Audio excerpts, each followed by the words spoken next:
अपना बिहार। आज का दिन भारत में जल मार्ग के विकास की दिशा में ऐतिहासिक दिन है।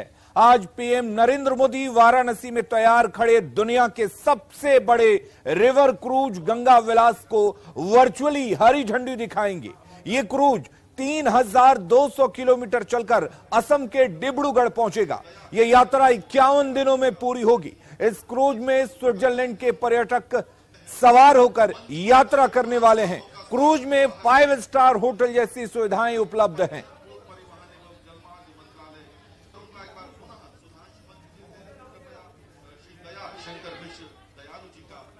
तो आज का दिन ऐतिहासिक है क्योंकि आज सबसे बड़े रिवर क्रूज का उद्घाटन प्रधानमंत्री नरेंद्र मोदी करने वाले हैं। आपको बता दें कि एक तरह से यह क्रूज 5 स्टार होटल की तरह होगा।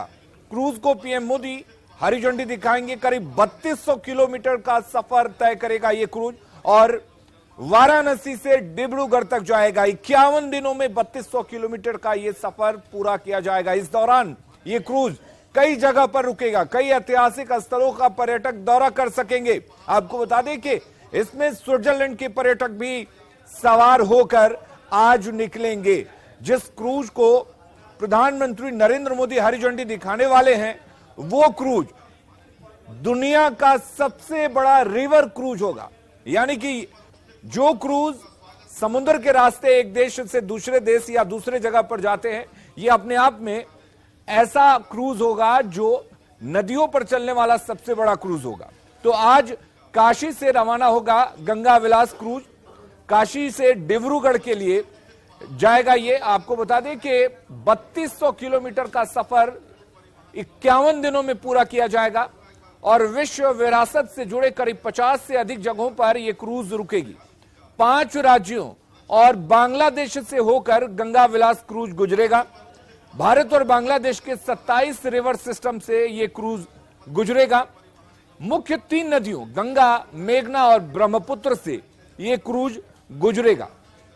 और आपको बता दें कि काशी से शुरू हुआ यह क्रूज आखिर में डिब्रूगढ़ पहुंचेगा। असम के डिब्रूगढ़ आखिरी पड़ाव होगा इस क्रूज का। आपको सबसे बड़ी बात यह भी बता दें कि भारत में यह बना हुआ यह रिवर शिप भारत का ही निर्मित है। गंगा विलास क्रूज राष्ट्रीय उद्यानों और अभयारण्यों से भी गुजरेगा। सुंदरवन डेल्टा और काजीरंगा नेशनल पार्क भी इसमें शामिल हैं। यूपी, बिहार, पश्चिम बंगाल और बांग्लादेश के रास्ते होते हुए असम के 27 रिवर सिस्टम से यह क्रूज गुजरेगा। पश्चिम बंगाल में भागीरथी, हुगली, विद्यावती, माल्टा और सुंदरवन रिवर सिस्टम से गुजरेगा। बांग्लादेश में मेघना, पद्मा, जमुना से गुजरेगा और भारत में ब्रह्मपुत्र के रास्ते असम में प्रवेश करेगा। दुनिया के सबसे लंबी रिवर क्रूज यात्रा होगी। और यह भी हम आपको बता दें कि इस गंगा विलास क्रूज की खासियत क्या है।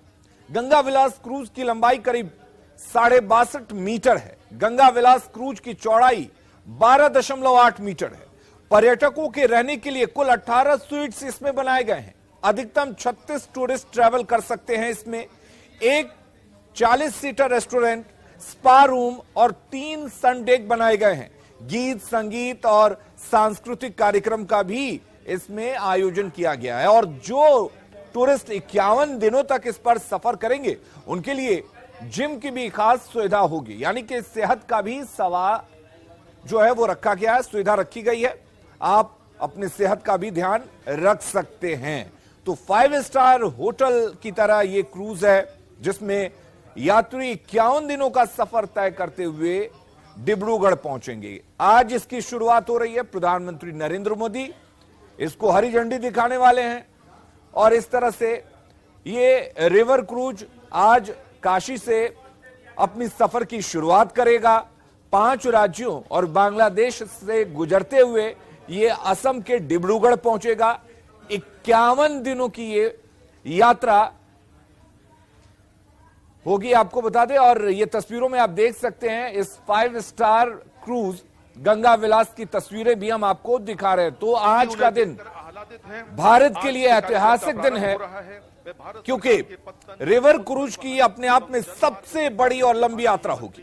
श्री सर्बानंद सोनोवाल जी से उनके स्वागत भाषण का अनुरोध करता हूं। माननीय मंत्री महोदय।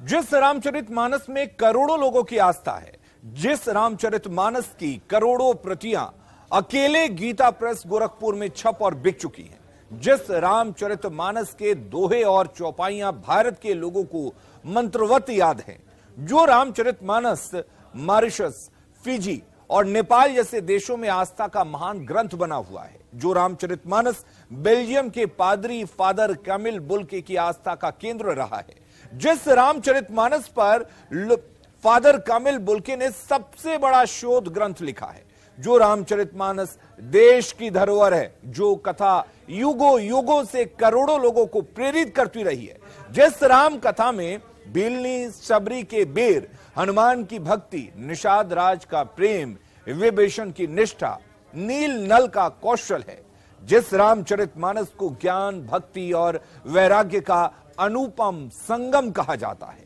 उस रामचरितमानस से बिहार के शिक्षा मंत्री को नफरत है। नफरत इतनी है कि वो इसे नफरत का ग्रंथ बता देते हैं, लोगों की आस्था पर कुठाराघात करते हैं, और जब विरोध होता है तब मंत्री और भी अड़ जाते हैं। शिक्षा मंत्री जिस पार्टी से आते हैं, वो पार्टी भी उनके बयान से पल्ला झाड़ लेती है। तो सवाल उठता है कि क्या शिक्षा मंत्री अपने बयान के लिए माफी मांगेंगे? मैं जो मनुस्मृति का दिया हुआ अभिशाप है, रामचरितमानस का दिया हुआ अभिशाप है, देश का गद्दार है, राम विमुख असहाल, हमारा रहा न कुल कोई रोवन हारा, इस सबके कुल में कोई रोने वाला नहीं होगा।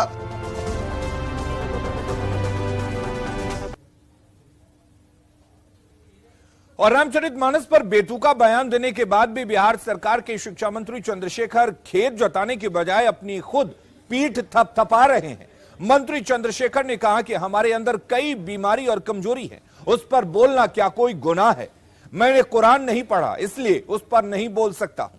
जय श्री राम नफरत पैदा करता है और हे राम मोहब्बत पैदा करता है। रामचरितमानस में 8 से 10 दोहे ऐसे हैं जिसे हटाना चाहिए।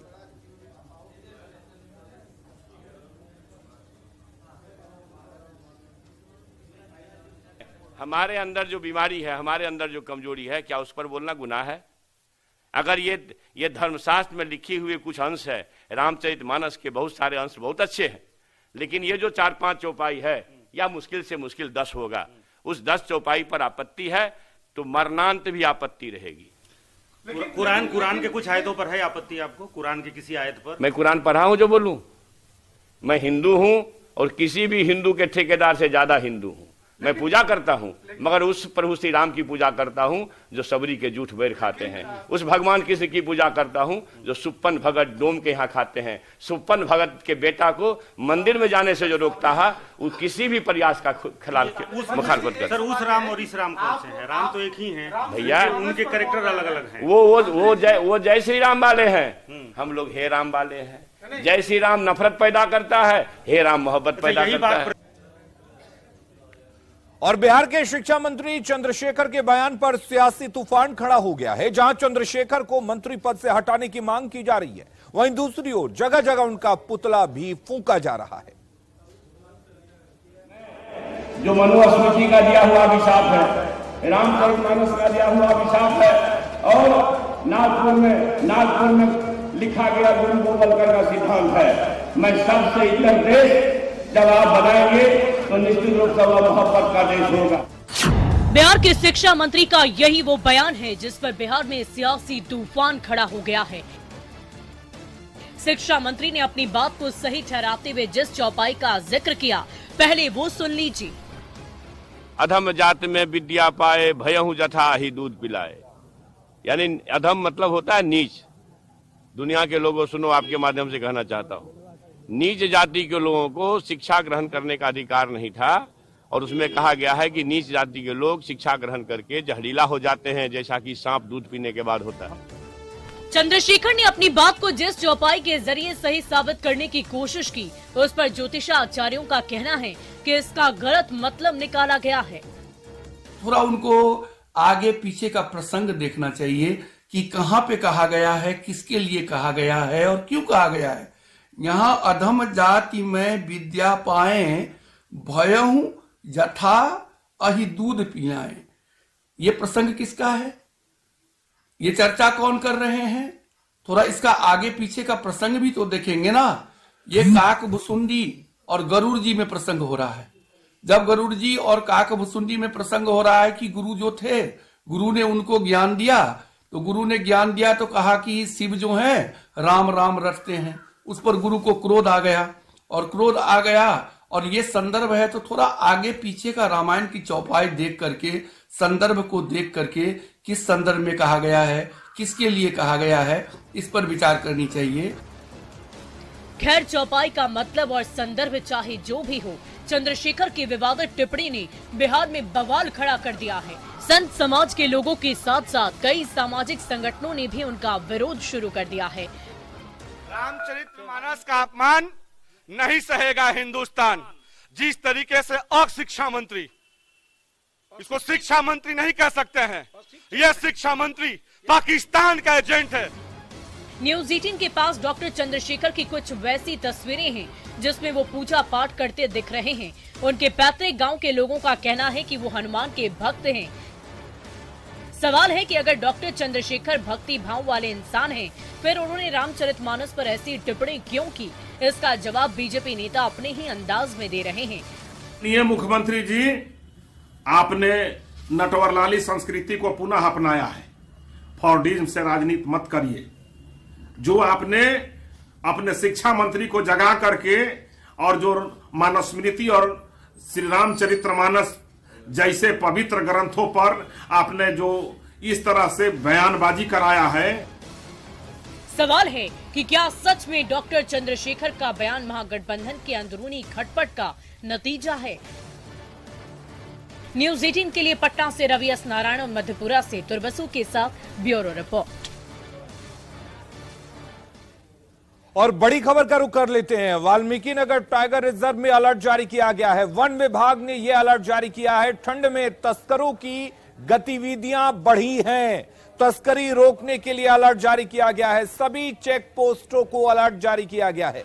जंगल में प्रवेश कर सकते हैं तस्कर, और इसको लेकर सभी चेक पोस्ट पर तैनात सुरक्षा कर्मियों को अलर्ट रहने को कहा गया है। गश्ती बढ़ाने के लिए कहा गया है।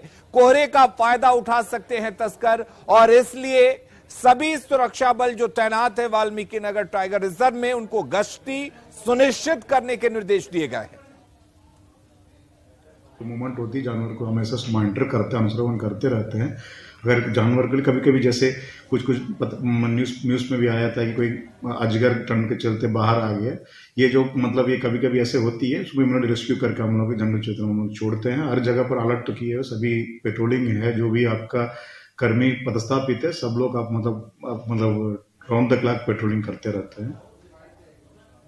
मसौड़ी के पुनपुन में हुए प्रेम पासवान हत्याकांड में परिजनों से मिलने और सांत्वना देने एलजेपी रामविलास के अध्यक्ष चिराग पासवान प्रेम पासवान के घर पहुंचे। इस दौरान चिराग मुख्यमंत्री पर जमकर बरसे। उन्होंने कहा कि नीतीश सरकार में समाज के लिए काम करने वाले पासवानों की हत्या की जा रही है। चिराग ने प्रेम पासवान की हत्या में सीबीआई जांच की मांग की। अपने समाज के लिए, अपने क्षेत्र के लिए जो लोग कार्य करना चाहते हैं, उनको जिस तरीके से आगे बढ़ने से रोका जाता है, ये मुख्यमंत्री नीतीश कुमार जी की मानसिकता को दर्शाता है। पासवान आगे ना बढ़े, चिराग पासवान से मुख्यमंत्री जी को परहेज है, ऐतराज है, तो उसका बदला बाकी पासवानों से लिया जाता है।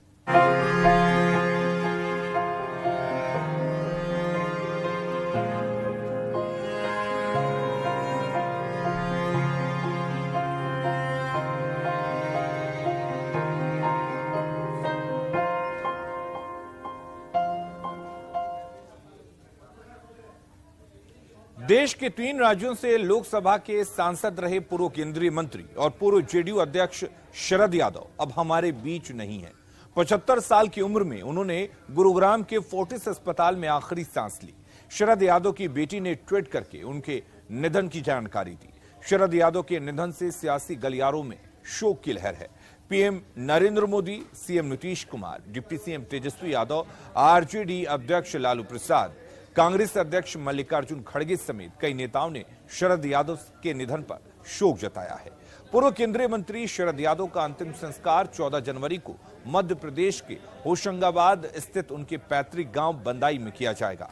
आज यानी 13 जनवरी को उनके पार्थिव शरीर को सुबह 10 बजे से अंतिम दर्शन के लिए उनके दिल्ली स्थित आवास 5A West End Chhatarpur farm Delhi में रखा जाएगा।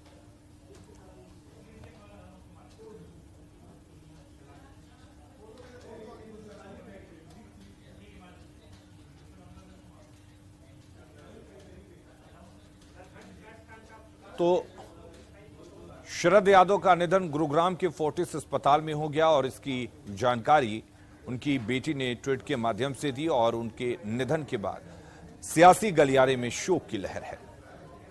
13 साल तक अध्यक्ष रहे पूर्व कैबिनेट मंत्री शरद यादव अब हमारे बीच में नहीं रहे। हालांकि कल उनकी बेटी की तरफ से ट्विटर पर एक जानकारी साझा की गई और ये कहा गया कि वो हमारे बीच में नहीं रहे। जैसे ही ये खबर फिलहाल उनकी बेटी के द्वारा सोशल मीडिया पर डाला गया, राजनीति के गलियारे में शोक की लहर गूंज गई।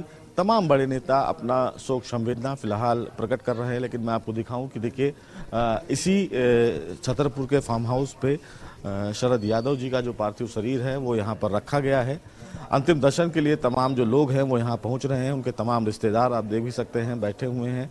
ये माना जा रहा है कि कई बड़े नेता फिलहाल यहाँ पर शोक संवेदना व्यक्त करने के लिए पहुँचेंगे, लेकिन तमाम जो लोग हैं उनके चाहने वाले हैं वो इसी छतरपुर फार्म हाउस पर पहुंचकर उनके अंतिम दर्शन कर रहे हैं।